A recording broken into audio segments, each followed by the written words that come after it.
તો સંદેશ ન્યૂઝના અહેવાલની ધારદાર અસર જોવા મળી। ડાકોરના ગોમતી ઘાટ પર એસએમસીએ દરોડા પાડ્યા હતા। ગોમતી ઘાટ બન્યો અસામાજિક તત્વનો અડ્ડો। તેર પાસેથી 1.80 લાખનો મુદ્દામાલ જપ્ત કર્યો છે। અડ્ડા ઉપર 6 ને વરલી મટકું લખતા ઝડપાયા છે। સ્ટેટ મોનિટરિંગ સેલે 7 જુગારીઓને રંગે હાથ ઝડપી લેવામાં આવ્યા છે। ડાકોર પોલીસ ઊંઘતી રહી અને સ્ટેટ મોનિટરિંગ સેલે કાર્યવાહી કરી। 40,000 રોકડ, 10 મોબાઈલ, 2 વ્હીલર કબજે કરવામાં આવ્યા છે। જે રીતે સંદેશ ન્યૂઝે અહેવાલ પ્રસારિત કર્યો હતો, આ ગોમતી ઘાટ પર અસામાજિક તત્વોના અડ્ડા જોવા મળી રહ્યા હતા। ગેરકાયદેસર પ્રવૃત્તિઓ થઈ રહી હતી, તેને લઈ હવે પોલીસે કાર્યવાહી કરી છે। વધુ વિગતો સાથે મારા સંવાદદાતા કરુણેશ જોડાઈ ગયા છે। જી કરુણેશ, સમગ્ર ઘટનામાં જ્યારે સંદેશ ન્યૂઝે અહેવાલ પ્રસારિત કર્યો ત્યારબાદ પોલીસ તો જાગતી, સ્થાનિક પોલીસે તો ન જાગી, પરંતુ સ્ટેટ મોનિટરિંગ સેલે કાર્યવાહી કરી છે।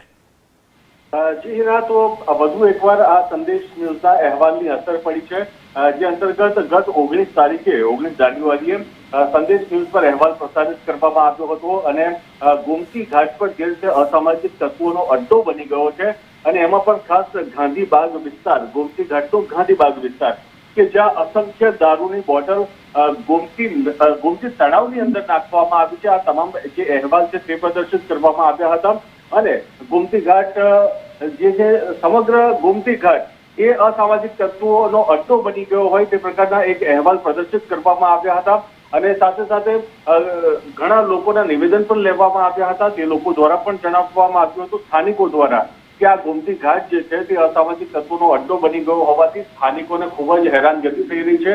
આ ઉપરાંત જે આવતા જતા જે શ્રદ્ધાળુઓ છે તે લોકોને પણ ખૂબ જ મુસીબતનો, મુશ્કેલીનો સામનો કરવો પડી રહ્યો છે। આ પ્રકારના અહેવાલ પ્રદર્શિત કરવામાં આવ્યા હતા, પરંતુ ત્યારબાદ સ્થાનિક પોલીસે કાર્યવાહી કરવાની જગ્યાએ સ્થાનિક પોલીસ કાર્યવાહી ન કરી શકી અને જાણે કે હપ્તાના જે ભારમાં સ્થાનિક પોલીસ હોય તે પ્રકારે કાર્યવાહી ન કરી શકી, પરંતુ એસએમસી એટલે કે સ્ટેટ મોનિટરિંગ સેલ દ્વારા દરોડો પાડવામાં આવ્યો અને 13 ઈસમોને ત્યાંથી ઝડપી લેવામાં આવ્યા હતા અને આ જ તમામ જે ઈસમો હતા અસામાજિક પ્રવૃત્તિ ચલાવતા હતા, એટલે કે વરલી મટકા જુગારની જે પ્રવૃત્તિ છે તે ચલાવતા હતા। જેમાં એ પણ સામે આવ્યું છે કે ગાંધીબાગ, ભગતજીન, કૈલાસ, રાઈસ મિલ આ તમામ જે વિસ્તારોમાં અલગ અલગ અડ્ડાઓ ચલાવવામાં આવતા હતા અને વરલી મટકું લગતા લોકોને ઝડપી પાડ્યા છે। ત્યારે તમામ જે લોકોને ઝડપીને હાલ ડાકોર પોલીસ ખાતે ફરિયાદ નોંધવામાં આવી છે અને આગળની વધુ કાર્યવાહી હાથ ધરવામાં આવી છે। જી કરુણેશ, સમગ્ર માહિતી બદલ આપનો આભાર।